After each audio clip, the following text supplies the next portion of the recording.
Let us now do the detailed analysis of the poem. Thou hast made me known to friends whom I knew not. Thou hast given me seats and homes not my own.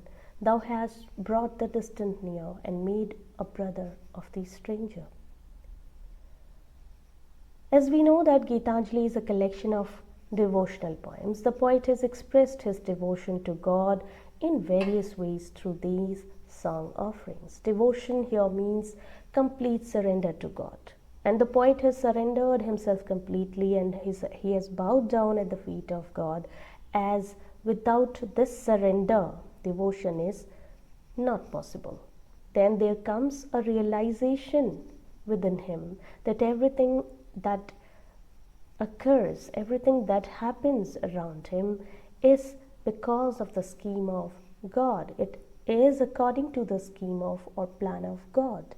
So one should never complain against this. Rather, a sense of gratitude should always be there. Therefore, these are the songs of God's glory and greatness. In this poem also, we will see how the poet is expressing his devotion to God.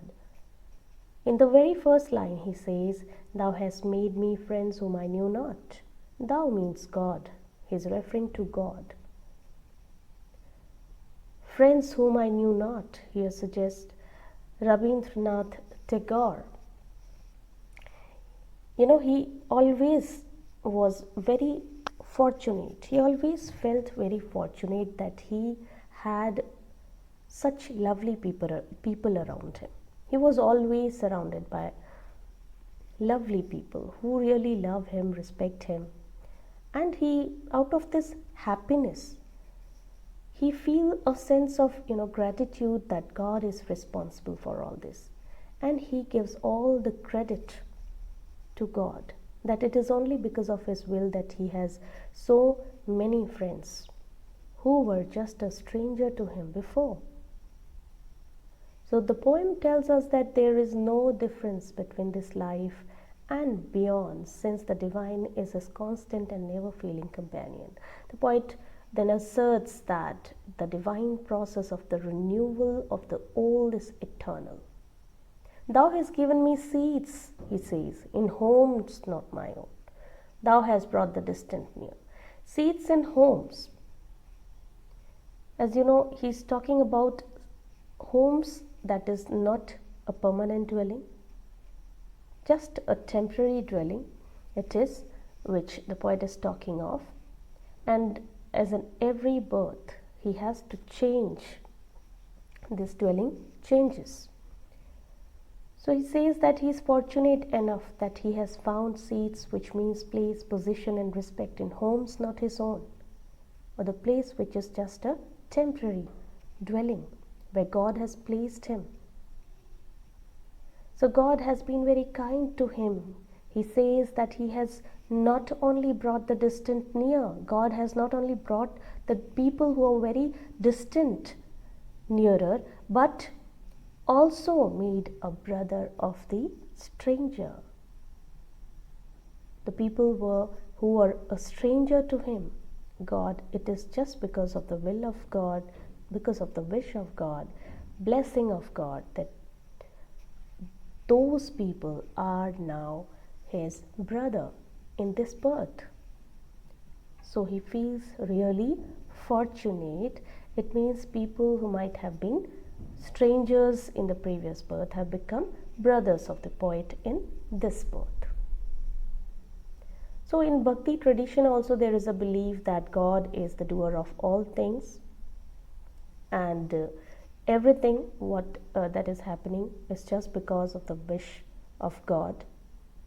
So God is the real doer, and God has become very merciful to the poet, as he has such lovely people in his life.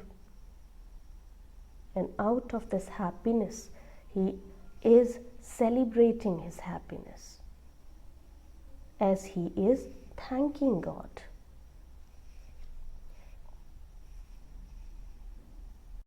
Now coming to the second stanza, it goes like, I'm uneasy at heart when I have to leave my accustomed shelter.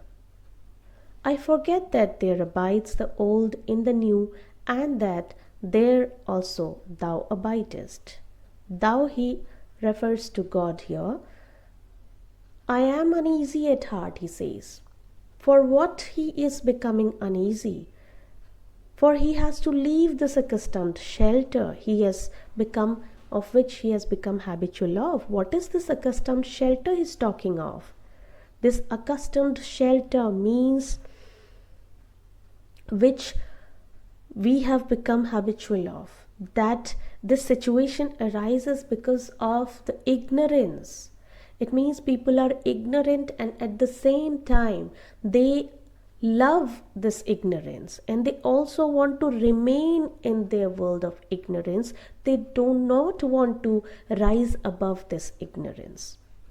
So they do not even realize this. So poet here uses the word accustomed shelter for this world of ignorance, which we have become, or which the poet have become used to. And whenever there is the time comes to leave this accustomed shelter, we become uneasy. The poet is feeling uneasy at heart as he has to leave this.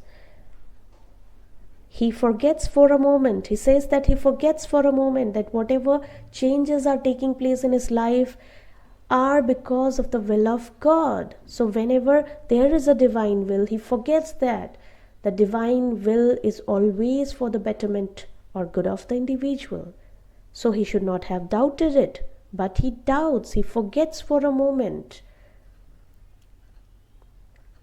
Then he says that, the poet says that he forgets for a moment that whatever changes are taking place, it is because of the will of God. And whenever there is a divine will, we know that it is for the good.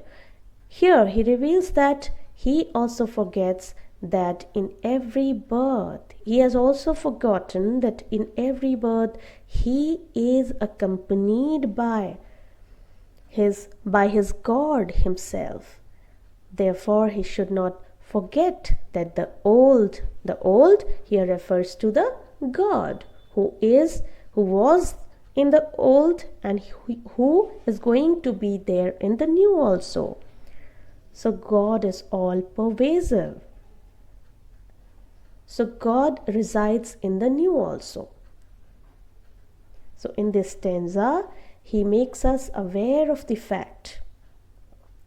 This belief, this shows this is a belief in the Indian philosophy. If we read the Indian philosophy, we'll come to know about this, that in the reincarnation of soul and the all pervasiveness of God. So here we come to know about his belief, this belief that God is always there.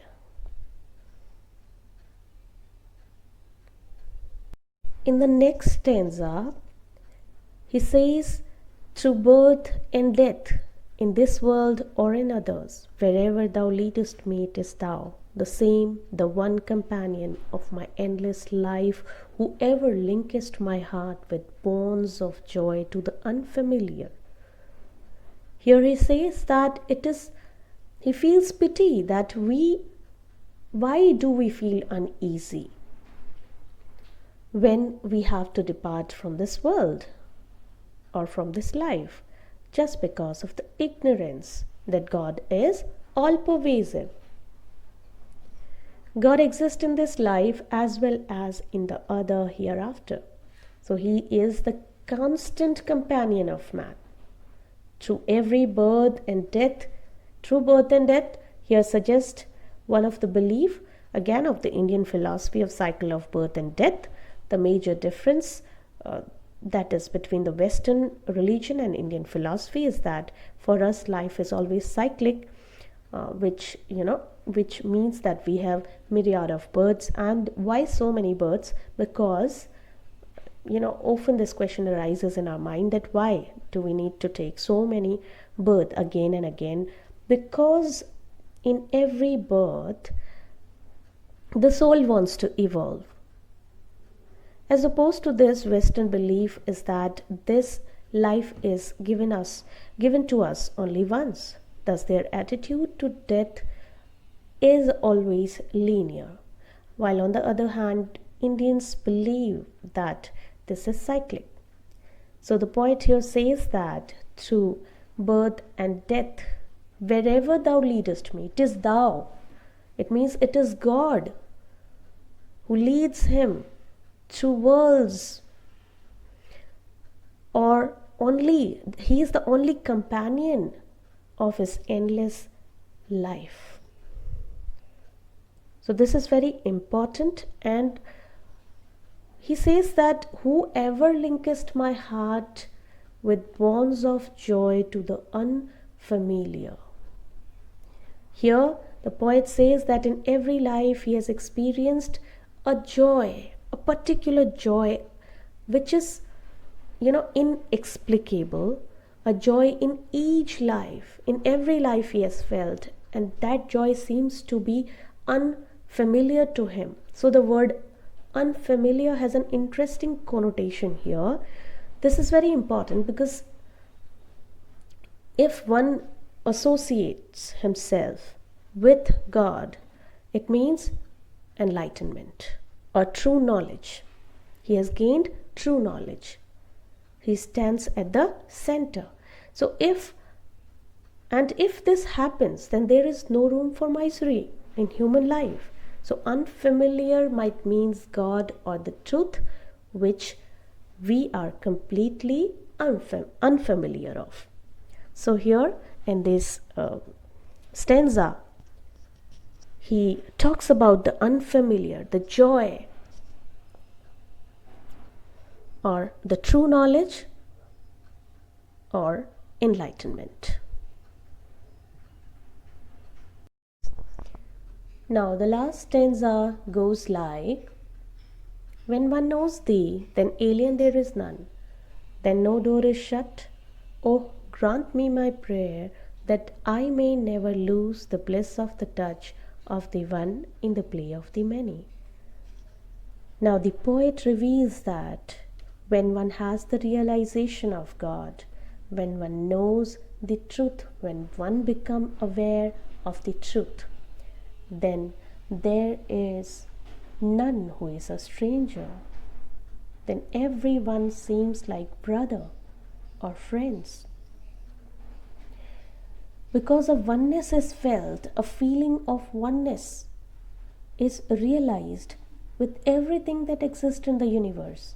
The poet then emphasizes that when God enters the life of anyone, as God enters, as the poet is realizing at present moment, then everything becomes easy and all doors of knowledge are open. God is, he says, the very name of enlightenment or the truth. And when man achieves this self-realization, then no doors of knowledge are shut. The poet then prays that the touch of the divine, therefore, should last for all time to come. Here we see that pantheistic mysticism par excellence.